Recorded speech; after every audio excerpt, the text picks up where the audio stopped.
Hello student, कैसे हैं आप सब। उम्मीद करता हूं आप सब अच्छे होंगे, मस्त होंगे, बेहतर होंगे, आपकी पढ़ाई बेहतर चल रही होगी। चलिए सुपर फास्ट रिवीजन में 2 अंक वाले महत्वपूर्ण प्रश्न देखते हैं और यहां से क्वेश्चन डेफिनेट रूप से आपको 1-2 मिलना ही मिलना है। आप लोग यदि इसको इग्नोर कर रहे हैं तो ये आपकी बहुत बड़ी भूल हो रही है बच्चों। आप लोग इसे पढ़ के जाइए। अब आप लोगों के लिए मैं निरंतर वीडियोस दे रहा हूं, बस आप लोगों को करना क्या है, बस सुनना है।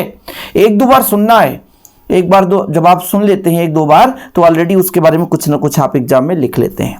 चलिए शुरू करते हैं बच्चों। पहला क्वेश्चन है, क्षेत्रीय शब्द किसे कहते हैं, उदाहरण से समझाओ।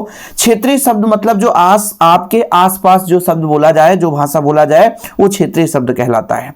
आपके सामान्य बोलचाल में जिसका प्रयोग किया जाए, सामान्य क्षेत्र में, जैसे चूहा, आड़ू, है ना, आड़ू बोलते हैं, आलू भी बोल देते हैं, थैला। तो वह शब्द जो क्षेत्र के विशेष में बोले जाते हैं क्षेत्रीय शब्द कहलाते हैं। क्षेत्र विशेष में बोलेंगे क्षेत्रीय शब्द कहलाएगा। तकनीक शब्द किसे कहते हैं, दूसरा प्रश्न देखते हैं फटाफट। 15-20 प्रश्न तो देख ही लेंगे।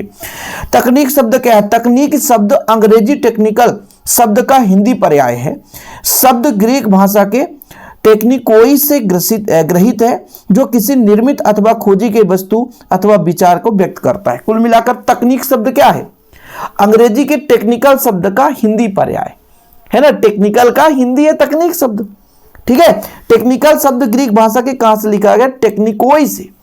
कहां से, टेक्निकोई से ग्रहित है, जो किसी निर्मित अथवा खोजी गई वस्तु अथवा विचार को व्यक्त करता है। मतलब नई चीजों के खोज के लिए इस शब्द का हम प्रयोग करते हैं। तकनीक शब्द टेक्निकल का हिंदी रूप है, जो कि किसी नई चीजों के तथ्य के बारे में, खोजी गई चीजों के बारे में विचार को व्यक्त करता है। चलिए न्याय विधि संबंधी 5 तकनीकी शब्द का नाम बताइए। 5 तकनीकी शब्द देखो, बढ़िया है। एडवोकेट, अपील, बिल, कोर्ट और लीगल। नहीं बोलते हैं वैध है, लीगल है, ठीक है, लीगल है। तो 5 तकनीकी शब्द, इंग्लिश एडवोकेट अधिवक्ता, अभ्यावेदक अपील, विल, कोर्ट और लीगल। ओके, चलिए अगला प्रश्न बच्चों, निपात की परिभाषा उदाहरण से समझाइए। निपात है क्या, किसी बात को बल देने के लिए जिन शब्दों का प्रयोग किया जाए, मतलब किसी बात को बढ़ावा देने के लिए, किसी बात को आगे बढ़ चढ़ करके उसको समझाने के लिए, ठीक है, जो बल दिया जाएगा, जिन शब्दों का प्रयोग किया जाएगा वो निपात कहलाता है। जैसे हमारा वतन तो जी भारत ही है, तो यहां ही निपात है, ठीक है, ठीक, हमारा वतन तो जी भारत ही है, ठीक है, तो ये आपका निपात ही है, मतलब भारत के विशेष को बल दे रहा है। तो जो शब्द किसी बात को बल दिया जाता है उसे हम निपात कहते हैं बच्चों। चलिए आगे देखते हैं। यहां पे 2 क्वेश्चन है, इसमें निपात छांटना है। यानी चश्मा तो था लेकिन संगमरमर का नहीं था। संगमरमर के बाद का शब्द है तो का निपात हो जाएगा। किसी स्थानीय कलाकार को ही अवसर देने का निर्णय, तो को ही जो है हमारा निपात हो जाएगा। चलिए अगला प्रश्न देखते हैं। ऑब्जेक्टिव क्वेश्चन में यहां से प्रश्न पूछ दिया जाता है बच्चों, और आपका प्रश्नोत्तर 2 अंक वाला भी पूछा जाता है। वाक्य किसे कहते हैं लिखिए। रिवीजन क्लास चल रहा है, इसके पहले भी हमने आप लोगों को समझाया होगा, इसके पहले भी हमने आप लोगों के लिए वीडियो अपलोड की है, तो आप लोग प्लीज प्लेलिस्ट में जाइए, फटाफट सारे वीडियोस को देखिए और बेहतर रूप से तैयारी कीजिए। वाक्य किसे कहते हैं बच्चों, सार्थक शब्द समूह को वाक्य कहते हैं। बस एक शब्द में सार्थक शब्द समूह को वाक्य कहते हैं। क्या बोला हमने, सार्थक शब्द समूह को वाक्य कहते हैं। गाय दूध देती है, मेरा विद्यालय है, इसका उदाहरण है, ठीक है, ज्यादा रट्टा नहीं मारना है। रचना के आधार पर वाक्य को 3 भागों में बांटा गया है। अगला क्वेश्चन है, रचना के आधार पर वाक्य को कितने भागों में, सरल संयुक्त मिश्र वाक्य। क्या, सरल संयुक्त मिश्र वाक्य। रचना के आधार पर वाक्य को कितने भागों में बांटा गया, 3 भागों में, सरल संयुक्त और मिश्र वाक्य। अगला प्रश्न देखते हैं बच्चों, मिश्रित वाक्य किसे कहते हैं। लिखिए, जिन वाक्यों में एक प्रधान उपवाक्य के रूप में अतिरिक्त उसके अधीन अन्य आश्रित उपवाक्यों उसे मिश्र या मिश्रित वाक्य कहते हैं। मतलब एक प्रधान वाक्य, एक मुख्य वाक्य और उससे आधारित एक अन्य वाक्य। मैं नहीं चाहता कि वह एक शिक्षक बने। मैं नहीं चाहता कि वह एक शिक्षक बने। देखो जरा, मैं नहीं चाहता एक मुख्य वाक्य हो गया, वह शिक्षक बने, उसी से आधारित एक अन्य वाक्य हो गया।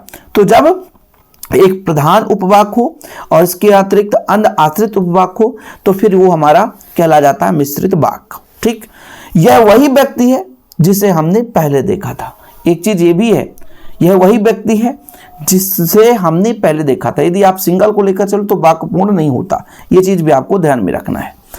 अगला प्रश्न देखिए, संयुक्त वाक्य किसे कहते हैं लिखिए, समझाइए। संयुक्त वाक्य क्या है बच्चों, जब 2 या 2 से अधिक वाक्यों को आपस में जोड़ दिया जाए किससे किससे जोड़ेंगे? और, या, अथवा, किंतु, परंतु, इन चीजों से जोड़ा जाए। ध्यान रखिएगा जिसमें और, या, अथवा, किंतु, परंतु ना हो तो वो या तो आपका साधारण वाक्य होगा या तो मिश्र वाक्य होगा।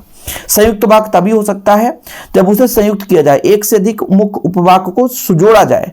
जैसा मैं पढ़ाई करता हूं तथा नौकरी भी करता हूं, मतलब तथा जोड़ दिया, ठीक है, तथा जोड़ दिया, और जोड़ दिया, किंतु, परंतु, अथवा, या, इस तरीके से। मोहन बंसी बजाता है और राधा नाचती है, दो उपवाक्यों को जोड़ा गया। सरल वाक्य क्या है? जिस वाक्य में एक उद्देश्य और एक विधेय हो, अथवा एक कर्ता और एक क्रिया हो, ठीक है, एक कर्ता और एक क्रिया, सिंपल है। साधारण वाक्य का पहचान है एक कर्ता और एक क्रिया, उसे हम बोलते हैं बच्चों क्या? साधारण वाक्य या सरल वाक्य बोलते हैं। अर्थ के आधार पर वाक्य को कितने भागों में बांटा गया है? अर्थ के आधार पर वाक्य को 8 भागों में बांटा गया है। अर्थ के आधार पर वाक्य को कितने भागों में बांटा गया? 8 भागों में बांटा गया। पहला है विधिवाचक वाक्य। जिस शब्द में किसी क्रिया के करने या होने का बोध हो उसे हम विधिवाचक, मतलब साधारण वाक्य। किसी कार्य का होने, जैसे वह जाता है, वह खाता है, वह पीता है, वह नहाता है, ये उसका क्या हो जाए? वह प्रातःकाल घूमने जाता है, विधिवाचक हो गया।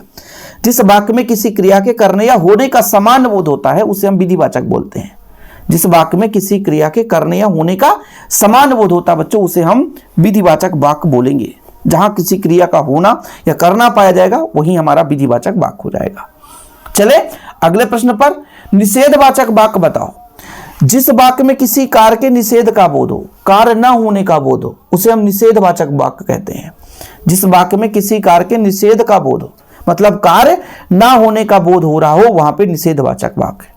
जहां पे कार्य होने का बोध होगा वहां विधिवाचक, जहां पे कार्य ना होने का बोध हो निषेधवाचक, जहां पे प्रश्न पूछने की बात आ गई प्रश्नवाचक, जहां आज्ञा मानने की बात आ गई तो आज्ञावाचक, जब किसी के लिए इच्छा व्यक्त किया जाता तो इच्छावाचक, जब कोई वाक्य संदेह पैदा कर दे संदेहवाचक, संकेत मिले किसी वाक्य से तो संकेतवाचक, विस्मय हो जाए तो विस्मयादि बोधक वाक्य। ये चीज होता बच्चों। तो 2 आपने पढ़ लिया, आगे चलते हैं, देखिए फटाफट। यहां पर देखो प्रश्नवाचक। जिस वाक्य में प्रश्न का बोध हो उसे प्रश्नवाचक वाक्य कहते हैं। क्या आप आज मेला देखने जाएंगे? आज्ञावाचक। जिस वाक्य में आज्ञा का बोध हो उसे आज्ञावाचक। इच्छावाचक, इच्छा आशीष निवेदन प्रकट हो वहां इच्छावाचक। संदेह पैदा हो जाए, संदेह या संभावना प्रकट करने के लिए संदेहवाचक वाक्य कहलाएगा। संभवतः वह शाम तक लौट आएगा। संकेतवाचक। जिन वाक्यों में संकेत या शर्त का बोध होता है उसे संकेतवाचक कहते हैं। विस्मयादि बोधक। जिस वाक्यों में हर्ष विषाद विस्मय भय आदि मनोविकारों का बोध हो उसे विस्मयादि वाचक वाक्य कहते हैं बच्चों। आह कितना भयानक दृश्य, ओह आप कितने अच्छे हैं, शाबाश तुम बहुत अच्छा खेले, ये चीज है विस्मयादि बोधक वाक्य भी हो जाता है। ठीक है, कोई दिक्कत तो नहीं है। चलिए आगे देखते बच्चों, संकेतवाचक वाक्य का उदाहरण। संकेत जहां मिल जाए, संकेत वाचक वाक्य का उदाहरण बताओ। यदि वह आता तो मैं चला जाता, मतलब उसके आने का संकेत था ना, उदाहरण बताना है। अगर तुम परिश्रम करोगे, संकेत है कि परिश्रम करोगे तभी सफल होगी, तभी पास हो जाओगे। यानी एक संकेत आपको मिल गया कि यदि मेहनत करेंगे तो पास हो जाएंगे। ठीक है, तो ये आपका संकेत हो जाएगा। प्रश्नवाचक वाक्य किसे कहते हैं? प्रश्न आ गया तो जिस वाक्य में प्रश्न का बोध हो, सिंपल है प्रश्नवाचक। क्या है? आप जाएंगे, आपका नाम क्या है, आप कहां रहते हो, आप खाना कहां खाते हो, ये सब प्रश्नवाचक हो जाएगा बच्चों। बच्चे सुंदर चित्र बना रहे हैं, इसका आज्ञावाचक रूप क्या होगा? आज्ञा करना है तो बच्चों सुंदर चित्र बनाओ, बच्चों सुंदर चित्र बनाओ, आज्ञा करना भाई। चलिए मुहावरा किसे कहते हैं? लिखिए। ऐसा शब्द या वाक्यांश जो सामान्य से भिन्न किसी विलक्षण अर्थ का बोध कराए। सामान्य से भिन्न मतलब मुख्य रूप से अलग हो लेकिन वही अर्थ बोध कराए। समान अर्थ को छोड़कर किसी विशेष अर्थ के रूप में रूढ़ हो जाए उसे मुहावरा कहते हैं। ठीक है, ये लोकोक्ति भी परिभाषा पूछ दिया जाता है। लोकोक्ति किसे कहते हैं? अपने में स्वयं अर्थ रखने वाला, लोक प्रचलित तथा समानता सारगर्भित संक्षिप्त या वैचित्रपूर्ण उक्ति को हम लोकोक्ति कहते हैं, कहावत कहते हैं। अपने में स्वतंत्र अर्थ रखने वाला व्यक्ति, अपने में स्वतंत्र रखने वाला व्यक्ति, प्रचलित तथा सम्मानित, सारगर्भित, संक्षिप्त और वैचित्रपूर्ण उक्ति को लोकोक्ति कहते हैं। मुहावरा लोकोक्ति का परिभाषा आप लोग तैयार कर लेना। बिल्कुल क्वेश्चन आता है कि मुहावरा लोकोक्ति है, वही गलत, वो सेम नहीं है, दोनों में अंतर है। इसका लिए अंतर भी है कि मुहावरे वाक्यांश जबकि लोकोक्ति है संपूर्ण वाक्य है। संपूर्ण वाक्य अपने आप में पूर्ण होता है, समझ रहे हैं? मुहावरे अपने आप में स्वयं पूर्ण नहीं है, इसको पूर्ण करने के लिए हमें वाक्य का सहारा लेना पड़ेगा, जबकि लोकोक्ति जो अपने आप में पूर्ण वाक्यांश है। मुहावरे विकारी होते हैं परंतु लोकोक्तियां अविकारी होते हैं। मुहावरे का प्रयोग स्वतंत्र रूप से नहीं किया जा सकता है, किंतु लोकोक्ति का रूप में स्वतंत्र रूप से प्रयोग किया जा सकता है। वाक्य भाई, मुहावरे का प्रयोग वाक्य के चमत्कार उत्पन्न करने के लिए किया जाता है, लेकिन भैया ये प्रभावशाली बनाने के लिए किया जाता है, ये स्वयं पूर्ण है। मुहावरे का जन्मदाता कोई आम व्यक्ति होता है, जब किंतु लोकोक्तियों का जन्मदाता कोई महापुरुष ही होगा। आम व्यक्ति के लिए भी हम मुहावरा प्रयोग कर सकते हैं, लेकिन लोकोक्ति के लिए जन्मदाता महापुरुष से ही लिया जाएगा। ये चीज बोला गया। फटाफट रिवीजन कर रहे हैं। अब हमारे पास इतना टाइम नहीं है कि बस आप लोगों के लिए टाइम पास करते रहें। सुपर फास्ट भैया, हमको कम समय में ज्यादा कराना है, इसलिए अगले क्वेश्चन पर चलते हैं। राष्ट्रभाषा किसे कहते हैं? जब किसी भाषा को समस्त राष्ट्र की भाषा मान लिया जाता है, पूरे देश की, तब वह राष्ट्रभाषा कहलाती है। राष्ट्रभाषा भाषा का वह व्यापक रूप है जिसका व्यवहार समस्त राष्ट्र में होता है, देश की संस्कृत आदर्शों से व्यक्त होती है। मतलब पूरे देश में जो भाषा प्रचलित हो जाए वो राष्ट्रभाषा कहला जाता है। जनसंपर्क की भाषा होती है, अपना समृद्ध साहित्य होता है, शिक्षा विकास में सहायता होती है। राष्ट्रभाषा की विशेषताएं हैं भाई, छोड़ना नहीं है, एक भी प्रश्न नहीं छोड़ना है। ये छोटे छोटे क्वेश्चन लगता है कि क्वेश्चन नहीं आता और यही क्वेश्चन पूछ दिया जाता है, फिर बच्चा नहीं बनता है। तो राष्ट्रभाषा, जब किसी भाषा को समस्त राष्ट्र की भाषा मान लिया जाए, पूरे देश के लिए मान लिया जाए, उसी भाषा से वो शिक्षा चलने जाए, उसी भाषा से साहित्य का विकास, दूरदर्शन, सब कुछ उसी भाषा से, तो वो राष्ट्रभाषा हो जाता है। फिर राजभाषा, सरकारी कामकाज के लिए जिस भाषा का प्रयोग करते हैं। राजभाषा का तात्पर्य हुआ है भाषा राजकीय कार्यों के लिए प्रयुक्त किया जाना, व्यवहार की भाषा है। राष्ट्रभाषा जहां अन्य भाषा भाषी राज्यों के बीच सेतु का काम करती है, वहीं राजभाषा राज्य के प्रशासनिक कामकाज की भाषा है। मतलब इस प्रकार से राष्ट्रभाषा जो है बोलचाल की भाषा होती है, लेकिन जब राजभाषा की बात आ जाती है तो प्रशासनिक कामकाज के लिए यह भाषा उपयुक्त होता है। बच्चों समझ रहे हैं ना? राजभाषा अधिनियम के अनुसार क्षेत्रीय भाषा के साथ साथ हिंदी में अनुवाद स्वीकार होती है। किसी भाषा को राजभाषा का दर्जा मिलने पर उसका महत्व काफी बढ़ जाता है। तमिलनाडु में तमिल और महाराष्ट्र में मराठी राजभाषा है। कुल मिलाकर राजभाषा का मतलब समझ रहे हैं कि भाई राजभाषा का तात्पर्य यह है कि जिससे सरकारी कामकाज किया जाए, और राष्ट्रभाषा समान बोलचाल की भाषा, जैसे शिक्षा की भाषा। शिक्षा हम एक दूसरे को किससे दे सकते हैं? शिक्षा के लिए हमको कोई ना कोई भाषा की जरूरत पड़ेगी, तभी तो समझ सके।